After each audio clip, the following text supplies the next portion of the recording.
Hey, VCers and Beetle people. This is a quick first impression. We'll talk about the new single now and then. I just received it in the mail yesterday.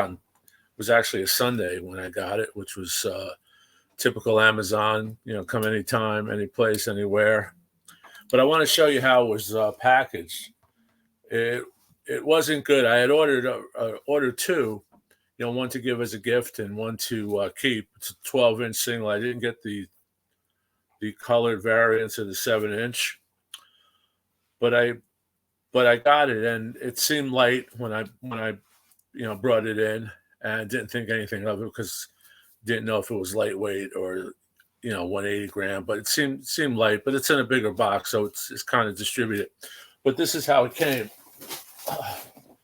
Here's the box. I opened it, and this is exactly how it was packaged. Same way. You can see that.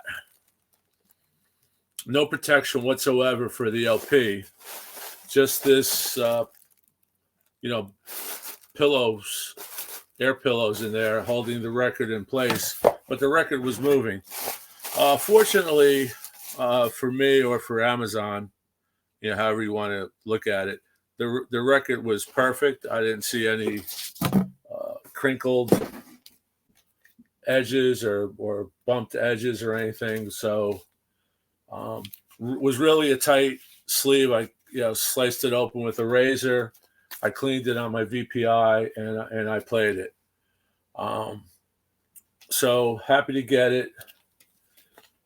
I just wanted to do a non-shout out to Amazon for the way they package it. Now, like I said, I ordered two. I only got one. I checked my emails from Amazon, and for some reason they're shipping me the second one. Supposed to come today. Now it's supposed to come tomorrow. So I don't know if they ran out or they had to get it from another warehouse. But eventually I hope I get it because I needed it for a Christmas gift. But here it is. There's the hype sticker. Shrink is still on it. I'll put a cover over this and keep the record out. I actually don't dig the jacket cover. And I think they've cut it. I think being it's the Beatles, they could have did better.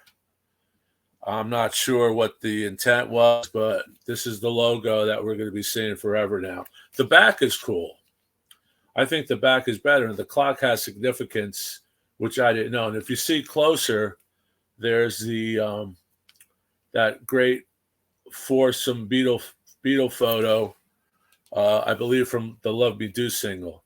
Love Me Do is the flip side. That is the original single sleeve on the bottom. So it's Now and Then. I'll just read what's on here. There's an insert, which I'm going to show you. Now and Then, original composition by John Lennon.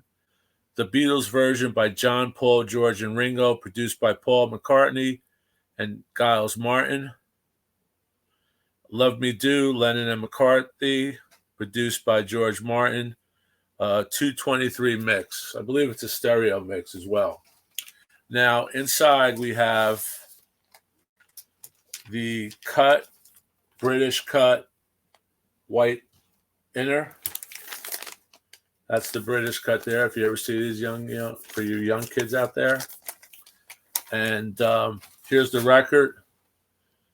It's got the label, which I guess it goes back to the Love Me Do single. I didn't research that. So there's a lot of Beatle people out there that delve deep into that. The good thing about this is, like I said, this is a stereo Love Me Do. It's also 45 RPM. It's very, very loud. When I first put it on the table, I had my dial cranked to, I don't know that the clock worked, but say a 4 or 5, maybe a 4. It was super loud. I had to dial it down. It's cut very loud, dead quiet, beautiful pressing. Love Me Do. Very prominent bass, very prominent harmonica by John. Vocals are really clear. I love it. I didn't compare it to any of the other remixes. the mono mix or the original stereo mix from the American versions. And here's the Now and Then label with the green apple. And these records were pressed in Europe. So flawless pressing. I am going to show you the insert, which is nice. Has some notes on it about the recording and the origin of the recording. And there's the back with the clock. And I just want to give you my first impressions of Now and Then. I heard, Now and Then is it's in your head all the time once you hear it. Especially when they just took the John Lennon track and when they were playing that online before the single drop. That is definitely what my British friends call a earworm, which is taken Earworm. It had, obviously you understand what it means. It's obvious. An earworm, it just goes around in your head, in your ear, and that's taken from a German phrase. I said I never heard that phrase before. And around 1978, the phrase came from a German phrase that translated to earworm, meaning it's running in my head. I can't get it out of my head, which is funny because that's ELO. And John had called ELO Son of Beatles. So I thought that was just something that I thought of. But my first impressions of this record, hearing it on my rig, first time, after I cleaned it, I played it 3 times. It's just majestic. It's just super cool. The way it comes in. I actually like it better than Real Love and the other Free as a Bird single that came out in '95 when this tape circulated through Yoko to Paul to try to put on the anthology, but apparently the technology wasn't there. Paul wasn't happy with the way it would have turned out, and he was right because we're using the Jackson system, which is called MAL, to extract John's vocal and be able to put it into a mixing board and do all this great stuff to it. It's just great. Paul did play a really nice electric slide guitar, and which is a homage to George. I think the harmonies were taken from Here, Now, and Everywhere. I read. They also used strings from maybe a past record. So I'm not sure why they couldn't find a recording of George, a guitar solo from George. I'm sure there's enough tape to go back and forth to Mars of George's tape, especially everything with the Beatles have been archived. But apparently they didn't. Paul wasn't happy with it, or Ringo wasn't happy with it, or George's wife and son weren't happy. So they had a homage, and Paul indicated he tried to replicate George's guitar style, and George, as we know, Paul played guitar in a lot of Beatle tracks, which we thought were George, or so that's I'm leaving that for the Beatle people. But just a great record, great sounding, flawless pressing. The pressing I got's flawless, really nice with the hype sticker and the liner notes. I'm just going to read. This is cool because I did not know this. I don't think this was brought out in the mini documentary.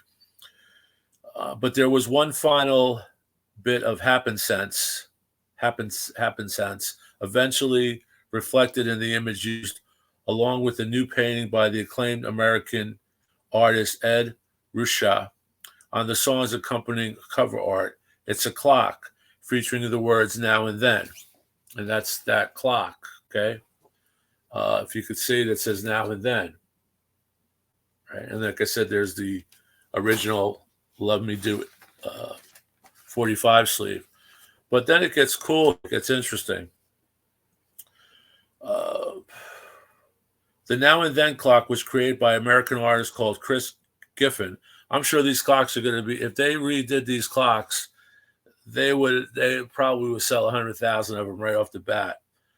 Maybe it's happening already. But anyway, the clock was purchased by George Harrison in 1997 from a shop in Providence, Rhode Island, and kept for years at the home he shared with his wife, Olivia. She recently decided to have a closer look at it. I put it on the mantelpiece, she says. Then the phone rang. It's Paul, and he begins to remind me of this third song that came along with Real Love and Free as a Bird. I said, I remember it. He said, I said, I remember it. He said, Paul said, it's called Now and Then. Olivia saying now, I'm standing there with the phone in one hand, looking at the clock that said Now and Then. I was sort of dumbfounded.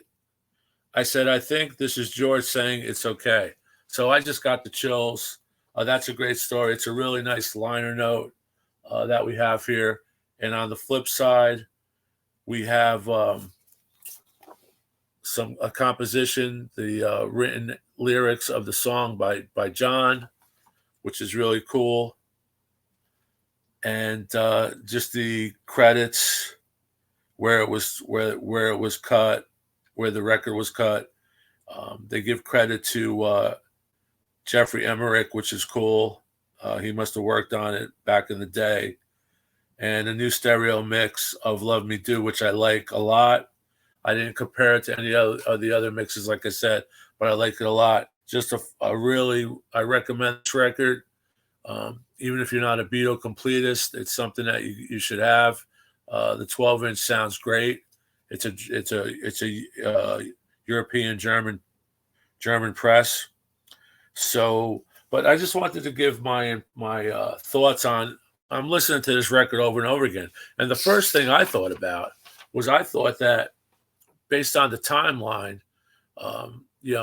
this was recorded. I don't know exactly when, but Yoko indicated John recorded this in the late 70s on a piano she bought him that had a tape deck somehow built in, or it was part of the accessories.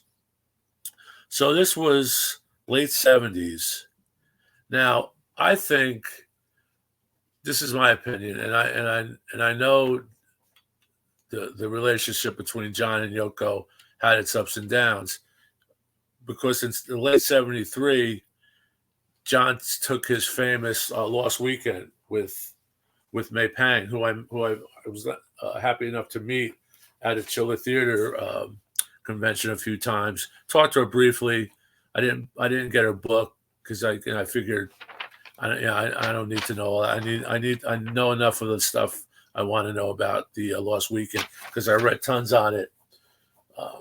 But anyway, John goes to L.A. with May Pang. He has the Lost Weekend, which is about a year. I guess it's from 73 to 74, so maybe a little over a year. He comes back, reconciles with Yoko, but actually Yoko was the one who somehow told him to go out with May Pang and do your thing, go out there. And he did recordings out there with his friend Harry Nielsen. There's great stories about that. If you don't know him, there's tons of books on the Lost Weekend. So that way, that's why I think that's my first thing I thought about when I heard the lyrics was that John wrote this to Yoko, when he returned to Yoko, because the lyrics to me expresses that. If you listen to the first chorus, you listen to the first opening lines, I think it's a love story to Yoko that now and then he's getting back together with Yoko. Now, Giles Martin says, or Giles Martin rather, I do feel as though Now and Then is a love letter to Paul written by John. Now, that's my notes. I just picked up the other day. I disagree with Giles. Giles knows well. I don't think anyone has asked Yoko about it. Yoko would know for sure if it was for Paul or if it was for Yoko or if it was for just a song, because it's really a John Lennon song. The portion, getting back to my first impression, the portion with just John as a John Lennon song, I think is a little cut above the song including with the remaining Beatles and the George Harrison added vocals or harmonies or whatever. So I really love it. I love the John Lennon sound. Some of the John Lennon solo albums are some of my favorite albums of all time, especially the early ones. So that's my point. My first impressions. Bottom line is, if you haven't picked up the album, this 12-inch rather, pick up the album. I think you really like it, and I think it's a great collection. It's a great addition to any Beatle collection. You know, I'm not crazy about the cover. I like the back cover better. This was nice, and the pressing is great. So that's it. That's just my first impressions and my idea of who John actually penned this song for. I think it was for Yoko, but who knows? We can't ask Yoko. Yoko would give us an answer. So if someone else out there knows more information, there's a lot of Beatle experts. I know a lot of you. I know Beatle experts that don't have channels that I have to talk to eventually about this. So I want to thank everybody again for dropping in. Thank you for watching the channel. Thank you for subbing. If you haven't subbed yet for whatever reason, sometimes it's easy, sometimes it's not. It doesn't cost anything. Just hit that sub button, and you'll get my videos as they come up. So that's it. Thanks a lot. Keep rocking, and I'll see you now and then. Tony's LPs R Us signing out. Peace.